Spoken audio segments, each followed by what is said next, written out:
Sot dëshiroj t'ju them dy fjalë rreth këmbguljes në punët që besojmë dhe që një ditë shpresojmë të realizohen. Këtë gjë do t'ju tregoj nëpërmjet një historie të vërtetë.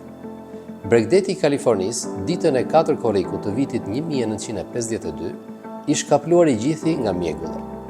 Në një distancë 21 milje, rreth 34 kilometra, aty ku ndodhen brigjet e ishullit Catalina, një grua 34 vjeçare hyn në Oqeanin Pacifik dhe fillon të notoj drejt Kalifornisë.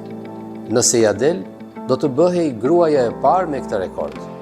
Kjo notare, me emrin Florence Chadwick, ishte e para grua që kaloi kanalin e La Manche-it nga të dy anët.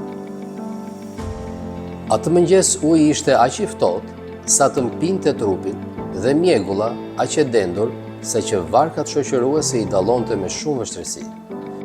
Ndërkohë, me miliona njerëz e ndiqnin nga ekrani i televizionit. Disa herë peshkaqenët u përpoqën t'i afrohen, por duke shtënë në ajër, i larguan ata. Ajo vazhdonte të notonte. Në këtë garë, më shumë se lodhja, problematike ishte ftohtësia e ujit. Pas një maratone të stërgjatë, prej 15 orësh, duke e kuptuar se nuk mund të vazhdonte më tej, kërkoi ta nxjerrin nga uji. Nëna e saj dhe trajneri, të cilët ndodheshin menjëherë në një nga varkat pranë, duke ja bërë të qartë se po i afroheshin bregut, i thanë të vazhdonte garën. Por ajo teksa hidhte syt për nga bregdeti i Kalifornisë, gjëja e vetme që shihte ishte një shtresë mjegulle. Nuk kaloi shumë dhe e nxorën nga uji pas 15 orëve e 55 minutave. Dështimin mundi ta perceptonte vetëm pas orësh të tëra, teksa kishte filluar t'i ngrohej trupi. Po i drejtohej një gazetari ashtu turbur. Shiko, se nuk po justifikohem, por nëse do ta shihja bregun, mund t'ja dilja, thoshte ajo.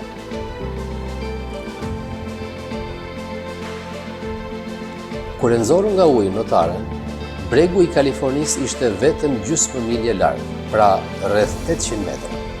Më vonë, ajo shpreh se shkaku pse e ndërpreu garën nuk ishte as lodhja e as i ftohtë, por pamundësia për të parë bregun si pasojë e mjegullës.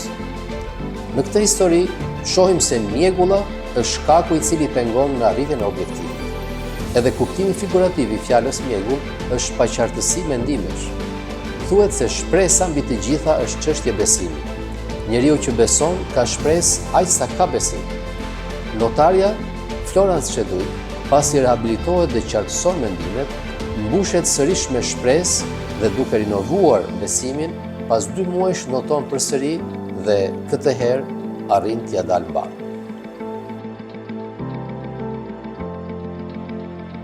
E pra, kur mos u ndal në rrugën apo punët që beson, duke mbajtur gjallë shpresën, sepse për të realizuar objektivin edhe pak ka mbetur.